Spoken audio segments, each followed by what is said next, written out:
All right, Morning Manna, here we are closing out our time together. We've been talking about manna. We've been talking about the reality that manna represents that aspect of God's character where He is the God who provides. That He is Jehovah, Yahweh, I am, Jireh, provider. That's who God is. That's how He always treats us. That's how He's always looking at you.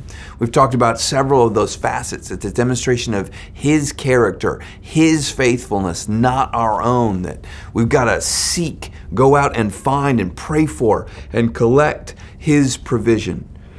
But I want to talk about today the end of manna for the children of Israel.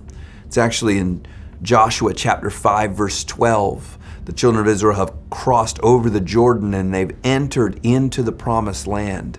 And it says that they ate of the fruit of the land, and the next day the manna ended.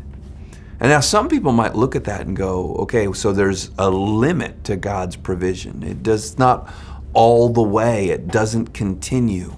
But that's not how I see it at all. God provides exactly what we need for exactly that day in every season of life.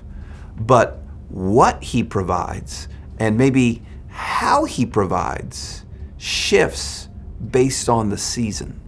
You'll notice all through the Bible that a lot of times that the followers of God, the children of Israel, the disciples, they'd get in a little bit of trouble when they get locked in expecting God to show up in a certain way, when in reality, God was doing something brand new. And so God continued to provide for His people in the promised land, a land He promised them, flowing with milk and honey. He just intended to provide in the promised land from the land.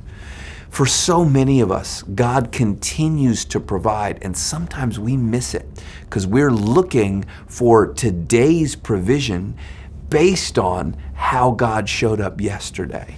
But can we be the people who have a heart tuned into God to see how God is choosing to provide in a new season of our lives? Are we ready for Him to show up with the same character to provide for us in a brand new way, with a brand new taste? I believe that you can be.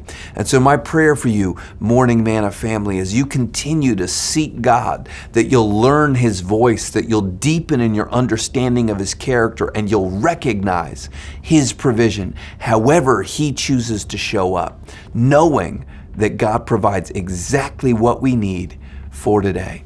God bless you, Manna Church. Hope you come back next week for a brand new Morning Manna series. It's going to be a lot of fun.